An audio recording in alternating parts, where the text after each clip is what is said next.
নমস্কাৰ জিকে হাব বাই কাবেৰীলৈ সকলোকে স্বাগতম মই কাবেৰী হাজৰিকা আজিৰ এই ভিডিঅ'টোত মই ভাৰতৰ ৰাজনীতি সম্পৰ্কে বিভিন্ন প্ৰতিযোগিতামূলক পৰীক্ষাত আহিব পৰা কিছুমান অতি দৰকাৰী প্ৰশ্ন আলোচনা কৰিম আশা কৰোঁ আপোনালোক সকলো উপকৃত হ'ব আৰু ভিডিঅ'টো চাই যদি আপোনালোকে ভাল পায় তেনেহলে প্লিজ মোৰ ভিডিঅ'টো লাইক কৰিব আৰু মোৰ চেনেলটো সাবস্ক্ৰাইব কৰিবলৈ নাপাহৰিব আহক আমি এতিয়া ভিডিঅ'টো আৰম্ভ কৰোঁ Question number 1 On 23rd March 2019, the first Lokpal of India was appointed. 2019 চনৰ 23 মাৰ্চত ভাৰতৰ প্ৰথমজন লোকপাল নিয়োগ কৰা হৈছিল। Identify the first Lokpal from the options below. তলত দিয়া অপচনবোৰৰ পৰা সেই প্ৰথমজন লোকপালক চিনাক্ত কৰা।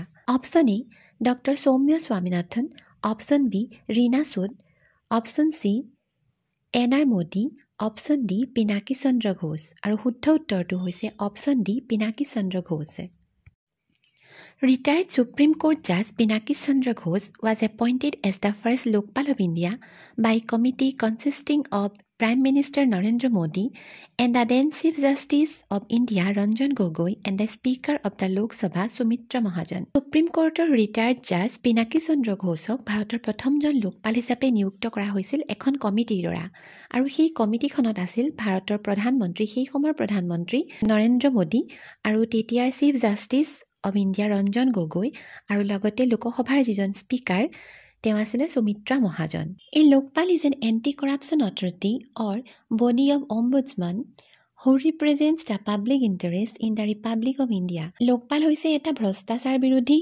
কৰ্তৃপক্ষ যি কি কৰে ভাৰতৰ জনসাধাৰণক বিভিন্ন ধৰণৰ ভ্ৰষ্টাচাৰৰ পৰা সুৰক্ষা প্ৰদান কৰে next question Who was the first Speaker of Lok Sabha of Indian Parliament? ভাৰতীয় সংসদৰ লোকসভাৰ প্ৰথমজন স্পিকাৰ অধ্যক্ষ কোন আছিলে অপচনবোৰ হৈছে option A Hukum Singh option B K S Hegde option C M A Ayyangar option D G V Mavalankar আৰু শুদ্ধ উত্তৰটো হৈছে option D G V Mavalankar Ganesh Vasudev Mavalankar was the first Speaker of the Lok Sabha. He is considered as the father of Lok Sabha. He was popularly called Dada Sahib. Ganesh Vasudev Mavalankar তেওঁ হৈছে লোকসভাৰ প্ৰথমজন অধ্যক্ষ আৰু তেওঁক father of Lok Sabha বুলিও কোৱা হয় লোকসভাৰ পিতৃস্বৰূপ বুলিও কোৱা হয় আৰু তেওঁ সকলোৱে দাদা সাহেব বুলিও জানিছিল next question The first Lok Sabha of Independent India was constituted in which year? স্বাধীন ভাৰতৰ প্ৰথমখন লোকসভা কেতিয়া গঠন কৰা হৈছিলে অপচনবোৰ হৈছে option A 1952 option B 1953 option C 1951 option D 1950 আৰু শুদ্ধ উত্তৰটো হৈছে option A 1952 After the conclusion of the first general election held during 1951 to 1952, the first Lok Sabha was constituted on 17 April 1952. ভাৰতৰ প্ৰথমখন সাধাৰণ নিৰ্বাচন 1951 পৰা 1952 চনৰ ভিতৰত শেষ হৈছিলে আৰু তাৰ পাছতে 1952 চনৰ 17 এপ্ৰিল তাৰিখে ভাৰতৰ প্ৰথমখন লোকসভা গঠন কৰা হৈছিল next question The first session of the first Lok Sabha commenced on প্ৰথম লোকসভাৰ প্ৰথমটো সেশন কেতিয়া বহিছিলে অপচনবোৰ হৈছে অপচন এ 26 জানুৱাৰী 1950 option B 13th May 1952 option C 15 আগষ্ট 1951 অপচন ডি 15 আগষ্ট 1947 আৰু শুদ্ধ উত্তৰটো হৈছে option B 13th May 1952 The first session of the first Lok Sabha commenced on 13 May 1952. প্ৰথম লোকসভাৰ প্ৰথমটো সেশন বহিছিলে 1952 চনৰ 13 মে দিনা The speaker was জি.ভি. মাভালাংকাৰ আৰু স্পিকাৰ আছিলে লোকসভাৰ অধ্যক্ষ আছিলে G V. Mavalankar next question Who was India's Prime Minister when the GOVT introduced the modern Panchayati Raj system by the 73rd Constitutional Amendment Act and gave it constitutional status? ভাৰতীয় সংবিধানৰ 73 number যেটো সংশোধনী হৈছিলে আৰু সেই সংশোধনীৰ দ্বাৰা ভাৰতত যেটো আধুনিক পঞ্চায়তী ৰাজ ব্যৱস্থা গঠন কৰা হৈছিলে সেই সময়ত ভাৰতৰ প্ৰধানমন্ত্ৰী কোন আছিলে অপশ্যনবোৰ হৈছে option A PV Narasimha Rao, option B Vishwanath Pratap Singh, option C Atal Bihari Vajpayee, option D Chandrashekhar. আৰু শুদ্ধ উত্তৰটো হৈছে option A PV Narasimha Rao. The modern Panchayati Raj system was introduced by the 73rd Constitutional Amendment Act under the PV Narasimha Rao government in 1992. 1992 চনত সেই সময়ৰ প্ৰধানমন্ত্ৰী আছিলে PV Narasimha Rao আৰু তেওঁৰ সময়তেই সংবিধানৰ 73 নম্বৰ যিটো সংশোধন তাৰ জৰিয়তে ভাৰতত আধুনিক পঞ্চায়তী ৰাজ ব্যৱস্থা গঠন কৰা হৈছিলে। This is a 3-tier system আৰু এই নতুন পঞ্চায়তী ৰাজ ব্যৱস্থাটোত তিনিখলপীয়া আছিলে। গাঁও পৰ্যায়ত আছিলে গাঁও পঞ্চায়ত আৰু ব্লক পৰ্যায়ত আছিলে পঞ্চায়ত সমিতি আৰু জিলা পৰ্যায়ত আছিলে জিলা পৰিষদ। Next question. Which among the following schedules of Indian Constitution is related to division of powers between union and the states? তলত দিয়া ভাৰতৰ কোনটো অনুসূচীয়ে কেন্দ্ৰ আৰু ৰাজ্যসমূহৰ মাজত ক্ষমতাৰ বিভাজন কৰিছে? অপশ্যনবোৰ হৈছে schedule 8, option B schedule 7, option C schedule 11 আৰু অপশ্যন ডি শিডিউল 14। আৰু শুদ্ধ উত্তৰটো হৈছে option B 7 schedule. The 7th schedule to the Constitution provides 3 lists for the distribution of legislative subjects between the center and the states. ভাৰতৰ সংবিধানৰ 7th schedule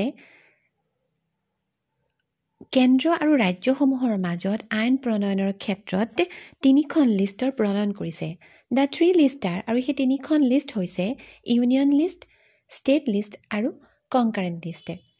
union list অৰ্থাৎ কেন্দ্ৰীয় সূচী, ষ্টেট লিষ্ট অৰ্থাৎ ৰাজ্যিক সূচী আৰু কনকাৰেণ্ট লিষ্ট অৰ্থাৎ সমৱৰ্তী সূচী। Next question. When did the first amendment of the Indian Constitution take place? ভাৰতীয় সংবিধানৰ প্ৰথম সংশোধনী কেতিয়া হৈছিলে? অপশ্যনবোৰ হৈছে option A 18 June 1951, option B 18 June 1952, option C 18 July 1953, option D 18 July 1954। আৰু শুদ্ধ উত্তৰটো হৈছে option A 18 June 1951। The first amendment was done for the welfare of scheduled caste, tribes and backward classes. এই যে প্ৰথম যিটো সংশোধনী এইটো যিসকল অনুসূচিত জাতি বা পিছপৰা শ্ৰেণী তেওঁলোকৰ জনকল্যাণৰ কাৰণে কৰা হৈছিলে। At that time, Jawaharlal Nehru was the Prime Minister of India আৰু সেই সময়ত ভাৰতৰ প্ৰধানমন্ত্ৰী আছিল Jawaharlal Nehru. Next question. Under Article 368, the Parliament has no power to repeal fundamental rights because they are Article 368 অধীনত পাৰ্লিয়ামেণ্টৰ ভাৰতীয় জনসাধাৰণৰ মৌলিক অধিকাৰবোৰ খাৰিজ কৰাৰ অৰ্থাৎ ৰিপিল বা কেঞ্চেল কৰাৰ কোনো ক্ষমতা নাই। কাৰণ সেইবোৰ হৈছে option A integral part of the basic structure of the constitution, option B integral part of human rights, option C enshrine under part 3 আৰু option D all of the above. আৰু শুদ্ধ উত্তৰটো হৈছে option A integral part of the basic structure of the constitution. অৰ্থাৎ যিবোৰ মৌলিক অধিকাৰ সেইবোৰ হৈছে সংবিধানৰ অৰ্থাৎ মূল সংবিধানৰ এটা অবিচ্ছেদ্য অংগ আৰু ইয়াক কোনেও খাৰিজ কৰিব নোৱাৰে, ইয়াক কোনেও নাইকিয়া কৰিব নোৱাৰে। The concept of the basic structure of the constitution was adopted in the famous Kesavananda Bharati case 1973। এই যিটো বেচিক ষ্ট্ৰাকচাৰ অফ দ্য কনষ্টিটিউশ্যনৰ যিটো কনচেপ্ট এইটো সেই বিখ্যাত কেশৱানন্দ ভাৰতী কেছ যিটো আছিলে 1973 চনত তাৰ পৰা গ্ৰহণ কৰা হৈছে। Next question. Equal opportunity in the matters of employment is guaranteed under the article. নিয়োগৰ ক্ষেত্ৰত সকলো ব্যক্তিকে সমান সুবিধা প্ৰদান কৰাৰ যিটো ব্যৱস্থা এইটো সংবিধানৰ কোনটো আৰ্টিকলে সুৰক্ষিত কৰিছে? অপশ্যনবোৰ হৈছে option A 14, option B 15, option C 16, option D 17 আৰু শুদ্ধ উত্তৰটো হৈছে option C 16। Articles 14 to 18 of the Constitution deals with the right to equality. সংবিধানৰ 14 পৰা 18 নম্বৰৰ আৰ্টিকল কেইটাত ৰাইট টু ইকুৱেলিটি অৰ্থাৎ সমতাৰ অধিকাৰৰ কথা কোৱা হৈছে। Article 16 of the Indian Constitution guarantees equal opportunity to all citizens in matters related to employment in the public sector. আৰু এই 16 নম্বৰ আৰ্টিকলটোত ভাৰতৰ ভাৰতৰ সকলো জনসাধাৰণে অৰ্থাৎ সকলো নাগৰিকে যাতে সমান সুবিধা পায় সেইটো নিশ্চিত কৰিছে। Next question.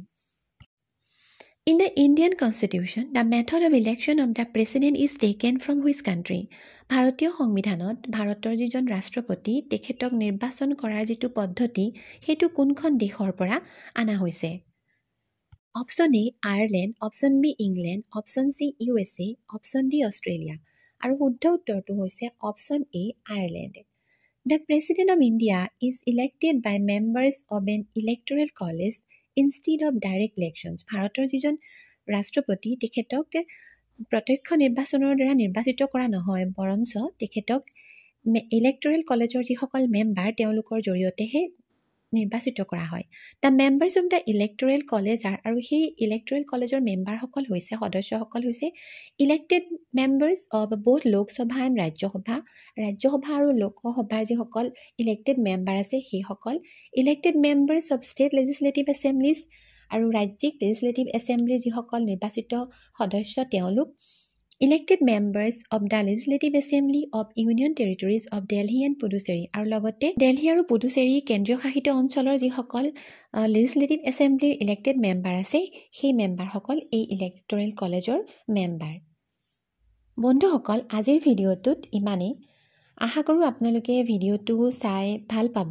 যদিহে আপোনালোকে মোৰ ভিডিঅ'বোৰ ভাল পায় তেনেহ'লে মোৰ ভিডিঅ'বোৰ লাইক কৰিব আৰু মোৰ চেনেলটো ছাবস্ক্ৰাইব কৰিবলৈ নাপাহৰিব। ধন্যবাদ।